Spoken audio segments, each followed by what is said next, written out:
Hello အားလုံးပဲမင်္ဂလာပါကျွန်တော်တို့မင်္ဂလာရှိတဲ့နေ့လေးတစ်နေ့ပါဗျာနော်ဒီနေ့ကျွန်တော်ညီကောင်မောင်နှမတွေအတွက်ကျွန်တော်ထပ်ပြီးတော့တင်ပေးမှာကဒါ file နဲ့ပေါ့နော်ကျွန်တော်တို့အခုလာမဲ့16ရက်9လ2026ဒါအခုလာမဲ့ဘက်အတွက်ပေါ့နော် file နဲ့အနေနဲ့ကျွန်တော်ဆက်ပြီးတော့တင်ပေးသွားမယ် file တက်မှာတော့ငါတင်ပေးထားတဲ့ကဏ္ဍကဒါ983ညပေါ့နော်အခု file နဲ့မှာဆိုလို့ရှိရင်ဘာကဏ္ဍလေးလဲဒါကျွန်တော်နဲ့တူစောင့်ကြည့်အောင်နော်ဒီနေ့ထုတ်ပေးထားတဲ့ကဏ္ဍလေးရဆိုလို့ရှိရင်လည်းကျွန်တော်တို့အခုလာမဲ့ဘက်အတွက်ထွက်ဖို့အလားအရန်ကောင်းတဲ့ကဏ္ဍလေးကျွန်တော်ရွေးပြီးတော့ထုတ်ပေးထားပါတယ်ပြီးခဲ့တဲ့ဘက်ကကျွန်တော်တို့နောက်ဆုံးထွက်ခဲ့တဲ့ကဏ္ဍဒါ495ပေါ့နော်495မှာဆိုလို့ရှိရင်ဒါ4ထိပ်10 break ထွက်တဲ့မူအရာဒီနေ့အခုလာမဲ့ဘက်လည်း10 break သာထပ်ဆင်းခဲ့မယ်ဆိုလို့ရှိရင်ကျွန်တော်တို့အခုထုတ်ပေးထားတဲ့ကဏ္ဍလေးရလည်းထွက်ဖို့အလားကောင်းတဲ့ကဏ္ဍလေးပါပဲနော်ကဲဟုတ်ပြီကျွန်တော်တို့ပထမဦးဆုံးအနေနဲ့ကဏ္ဍယူတဲ့ပုံစံလေးတစ်ချက်ကြည့်လိုက်ရအောင်ဗျာနော်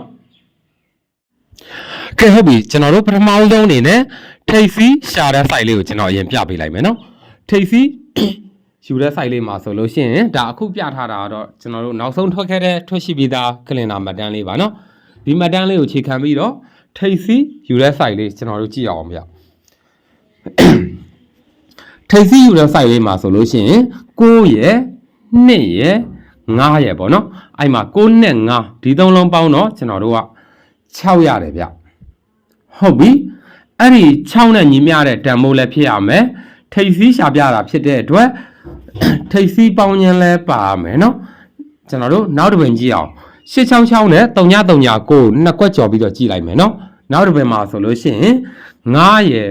1ရယ်3ရယ်ပေါ့913ဒီသုံးလုံးပေါင်းခြင်းမှာဆိုရင်လည်းဒါကျွန်တော်တို့6ရထားတဲ့တန်မိုးနဲ့သွားပြီးညီမျှတာကိုတွေ့ရတယ်နော်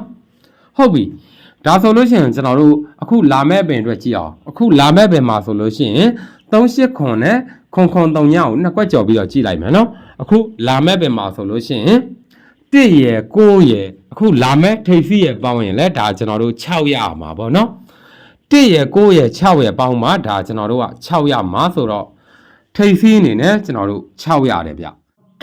ကနန်းနေရာအောင်နေရာထားလေးတွေကောင်းတယ်စိုက်ကလေးကလည်းတကယ်လာတယ်เนาะကျွန်တော်ညီကောင်မောင်မတွေအနေနဲ့လည်းအကြိုက်တွေ့မယ်လို့မျှော်လင့်နေဗျာเนาะကဲဟုတ်ပြီကျွန်တော်တို့ထိပ်စီးပြီးသွားပြီဆိုတော့ကျွန်တော်တို့ခါးလေတိုင်းရိုးတဲ့ပုံစံလေးတစ်ချက်ထပ်ကြည့်လိုက်အောင်เนาะဟုတ်ပြီကျွန်တော်တို့ရှေ့ရဖိုင်မှာကျွန်တော်ထိပ်စီးရှာပြပေးခဲ့ပြီเนาะအခုခါးလေတိုင်းရိုးတဲ့ site လေးကျွန်တော်တို့ဆက်ကြည့်အောင်ဗျခါးလေတိုင်းရိုးတဲ့ site လေးမှာဆိုလို့ရှိရင်9ရယ်2ရယ်2ရယ်ပေါ့နော်9နဲ့ပေါ့ကျွန်တော်ဒီသုံးလုံးကိုအရင်လှမ်းပေါင်းလိုက်မယ်ဗျာနော်ဟုတ်ပြီ9နဲ့ဒီသုံးလုံးပေါင်းခြင်းမှာဆိုလို့ရှိရင်ကျွန်တော်တို့က3ရတယ်ဗျာနော်ဟုတ်ပြီအဲ့ဒီ3နဲ့ညီမျှတဲ့တန်မိုးလည်းဖြစ်ရမယ်ခါးလေတိုင်းရှာပြတာဖြစ်တဲ့အတွက်ခါပေါင်းခြင်းလည်းပါရမယ်ပေါ့နော်8ရယ်9ရယ်အဲ့မှာ9635ခါးလေတိုင်းဖြစ်တဲ့6နဲ့ပေါင်းမယ်ဗျာနော်ဒီမှာဆိုလို့ရှိရင်လဲဒါကျွန်တော်တို့896ပေါ့နော်896ဒီသုံးလုံးပေါင်းခြင်းမှာဆိုရင်လဲဒါကျွန်တော်တို့300ထားတဲ့တန်မိုးနဲ့သွားပြီးညီမျှတာကိုတွေ့ရတယ်နော်ဟုတ်ပြီကနန်းနေအောင်နေရာထားလေးတွေမပြောင်းလဲဘူးကျွန်တော်တို့နောက်တစ်ပင်ဆက်ကြည့်အောင်နောက်တစ်ပင်မှာဆိုလို့ရှိရင်9ရယ်1ရယ်4ရယ်ပေါ့နော်914ဒီသုံးလုံးပေါင်းတော့ကျွန်တော်တို့က914ဒီသုံးလုံးပေါင်းခြင်းမှာဆိုလို့ရှိရင်ကျွန်တော်တို့ကဒါ3ညရတယ်ဗျာနော်ဟုတ်ပြီအဲ့ဒီ3ညနဲ့ညီမျှတဲ့ဓာတ်မိုးလည်းဖြစ်ရမယ်ခါပေါင်းခြင်းလည်းပါရမယ်အဲ့မှာကနန်းနေရအောင်နေရာထားလေးတွေကလည်းကျွန်တော်တို့အပေါ်အပင်အတိုင်းပဲတပုံစံနဲ့ဖြစ်ရမယ်နော်8ရယ်9ရယ်အဲ့မှာ3ညခွန်ကကျွန်တော်တို့ခါလေတိုင်းဖြစ်တဲ့ခွန်နဲ့ပေါင်းမယ်ဗျာနော်ဒီမှာဆိုလို့ရှိရင်လည်းဒါကျွန်တော်တို့85ခွန်ဒီသုံးလုံးပေါင်းခြင်းမှာဆိုလို့ရှိရင်လည်း3ညရထားတဲ့တန်ဖိုးနဲ့သွားပြီးညီမျှတာကိုတွေ့ရတယ်နော်ဟုတ်ပြီအဲ့တော့ကျွန်တော်တို့ဒီ formula လေးကလည်းနှစ်ပင်ဇက်တိုက်မှန်လာခဲ့ပြီနော်အဲ့တော့ကျွန်တော်တို့အခုလာမဲ့ပင်တို့ကြည့်အောင်အခုလာမဲ့ပင်မှာဆိုလို့ရှိရင်1ရယ်9ရယ်4ရယ်ပေါ့နော်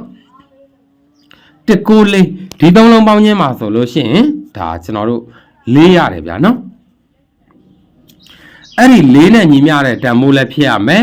ခါးလေတိုင်းရှာပြတာဖြစ်တဲ့အတွက်ခါပေါင်းခြင်းလည်းပါရမယ်ပေါ့နော်3ရယ်1ရယ်အခုလာမဲ့ခါးလေတိုင်းရယ်ပေါင်းမယ်ပေါ့နော် ဒါကနန်းနေရအောင်နေရာထားလေးတွေကလည်းအဲ့မှာကျွန်တော်တို့3ပင်စလုံးကကနန်းနေရအောင်နေရာထားလေးတွေတပုံစံနဲ့ဖြစ်ဖို့လိုပါတယ်နော်3ရယ်1ရယ်အခုလာမဲ့ခါလဲတိုင်းရယ်ပေါင်းရင်လဲဒါကျွန်တော်တို့4ရမှာဖြစ်တဲ့အတွက်3ရယ်1ရယ်3ညရယ်ပေါင်းပါဒါကျွန်တော်တို့က4ရမှာဆိုတော့ခါလဲတိုင်းအနေနဲ့ဒါကျွန်တော်တို့3ညရပါတယ်ဗျာနော်ဟုတ်ပြီဒါဆိုလို့ရှိရင်ကျွန်တော်တို့ကထိပ်စီးလဲရသွားပြီခါလဲတိုင်းလဲရသွားပြီနော်ထိပ်စီးအနေနဲ့ကတော့ကျွန်တော်တို့6ရပါတယ်ခါလဲတိုင်းအနေနဲ့ကတော့ဒါကျွန်တော်တို့3ညရတယ်ဗျာနော်ဒါဆိုလို့ရှိရင်ကျွန်တော်တို့ကထိပ်စီးလဲရပြီခါလဲတိုင်းလဲရပြီဆိုတော့ကျွန်တော်တို့နောက်ပိတ်ယူတဲ့ပုံစံလေးတစ်ချက်ထည့်ကြည့်လိုက်အောင်နော်ဟုတ်ပြီကျွန်တော်ရှေ့ရဖိုင်နေမှာဆိုလို့ရှိရင်ထိပ်စီးနဲ့ခါလဲတိုင်းရှာတဲ့ site ကိုကျွန်တော်ပြပေးခဲ့ပြီးပြီเนาะကျွန်တော်တို့အခုနောက်ဆုံးအနေနဲ့ဒါအပိတ်ယူမဲ့ site လေးကျွန်တော်တို့ဆက်ကြည့်အောင်ဗျာเนาะနောက်ပိတ်ယူတဲ့ site လေးမှာဆိုလို့ရှိရင်ခွန်ရယ်3ရရယ်2ရယ်ပေါ့เนาะကျွန်တော်ဒီ3လုံးကိုကျွန်တော်အရင်လန့်ပေါင်းလိုက်မယ်เนาะခွန်3ရနဲ့ဒီ3လုံးပေါင်းခြင်းမှာဆိုလို့ရှိရင်ကျွန်တော်တို့က9ရတယ်ဗျဟုတ်ပြီအဲ့ဒီ9နဲ့ညီမျှတဲ့တန်ဖိုးလည်းဖြစ်ရမယ်အပိတ်ရှာပြတာဖြစ်တဲ့အတွက်နောက်ပိတ်ပေါင်းခြင်းလဲပါရမယ်ပေါ့နော်9ရယ်ခွန်ရယ်အဲ့မှာ9635ကျွန်တော်တို့အပိတ်ဖြစ်တဲ့3နဲ့ပေါင်းမယ်နော်ဒီမှာဆိုလို့ရှိရင်လဲဒါကျွန်တော်တို့6ခွန်3ဒီ3လုံးပေါင်းခြင်းမှာဆိုရင်လဲ9ရထားတဲ့တန်ဖိုးနဲ့သွားပြီးညီမျှတာကိုတွေ့ရတယ်နော်ဟုတ်ပြီကျွန်တော်တို့ကနန်းနေရအောင်နေရာထားလေးတွေမပြောင်းလဲဘူးနောက်တစ်ပင်ဆက်ကြည့်မယ်နောက်တစ်ပင်မှာဆိုလို့ရှိရင်3ညရယ်3ညရယ်4ရယ်ပေါ့နော်3ည3ည4ဒီ3လုံးပေါင်းခြင်းမှာဆိုလို့ရှိရင်ကျွန်တော်တို့က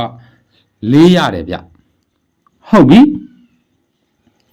နော်အဲ့ဒီ4နဲ့ညီမျှတဲ့တန်ဖိုးလည်းဖြစ်ရမယ်အပိတ်ရှာပြတာဖြစ်တဲ့အတွက်နောက်ပိတ်ပေါင်းခြင်းလည်းပါရမယ်အဲ့မှာကနန်းနေရအောင်နေရာထားလေးရလဲအပေါ်အပင်တိုင်းပဲတပုံစံနဲ့ဖြစ်ရမယ်နော်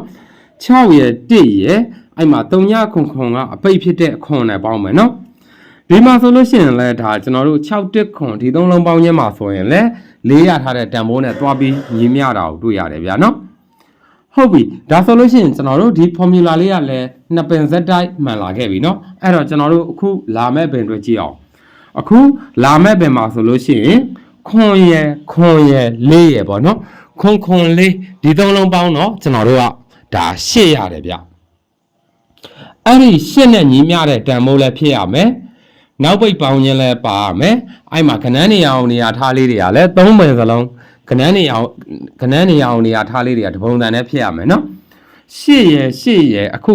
လာမဲ့အပိတ်ရယ်ပေါင်းရင်လည်းဒါကျွန်တော်တို့8ရမှာပေါ့နော်8ရယ်2ရယ်ပေါင်းမှာဒါကျွန်တော်တို့က8ရမှာဆိုတော့အပိတ်အနေနဲ့ဒါကျွန်တော်တို့2ရပါတယ်ဗျာနော်ဒါကတော့ကျွန်တော်နောက်ပိတ်ရှာပြတဲ့ site လေးပါကျွန်တော်ညီကိုမောင်နှမတွေအနေနဲ့လည်းအကြိုက်တွေ့မယ်လို့မျှော်လင့်ပါတယ်နော်ဟုတ်ပြီဒါဆိုလို့ရှိရင်ကျွန်တော်တို့ကထိတ်လေပိတ်အကုန်စုံသွားပြီเนาะထိတ်စီးအနေနဲ့ကတော့ကျွန်တော်တို့6ရပါတယ်ခါးလေတိုင်းအနေနဲ့ကတော့ကျွန်တော်တို့3ညရတယ်ဗျာเนาะအပိတ်အနေနဲ့ကတော့ကျွန်တော်တို့2ရပါတယ်ကျွန်တော်ဒီနေ့ထုတ်ပေးတဲ့ site လေးဒီနေ့ထုတ်ပေးထားတဲ့ site လေးရတတိတီတကွက်ကောင်းဒါအခုလာမဲ့16ရက်9လ2026အခုလာမဲ့အပတ်အတွက်ပေါ့เนาะကျွန်တော်ညီကောင်မောင်နှမတွေအတွက်ဒါ6 3ညနဲ့ပါအကြိုက်လူမှလိုက်ကစားပါမကြိုက်လို့ရှိရင်ကြော်သွားလိုက်လို့ရပါတယ်เนาะဖိုင်1မှာတော့ကကျွန်တော်တင်ပေးခဲ့တာကဒါ68 3ညเนาะအခုဖိုင်1မှာကဒါ6 3ညနဲ့ပေါ့เนาะကျွန်တော်အခုလာမဲ့ဘက်အတွက်ဒါရသလောက်တော့ကျွန်တော်အချင်းဘယ်နှကွက်ရမလဲတော့မသိဘူးเนาะကျွန်တော်တွေ့ထားတဲ့ site လေးတွေကတော့များပါတယ်ဒါဘယ်နှကွက်ရမလဲတော့မသိဘူး၄ကွက်တော့ရောက်မှာပါเนาะဒါကျွန်တော်ကအခုမှ channel ကလည်းအသစ်ဒါပြန်ပြီးတော့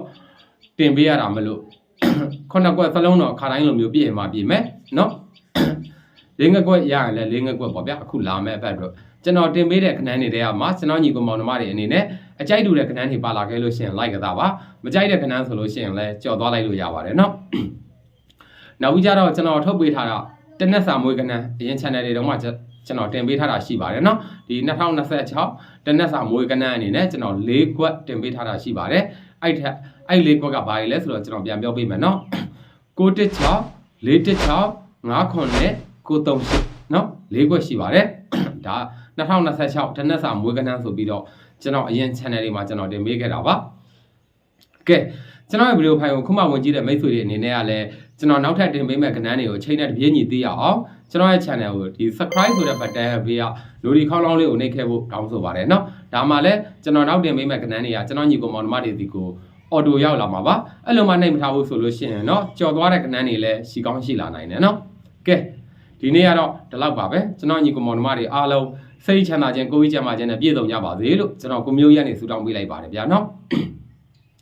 ကျွန်တော်တို့နောက်ဗီဒီယိုဖိုင်တွေမှာကျွန်တော်တို့ပြန်တွေ့ကြမယ်เนาะ bye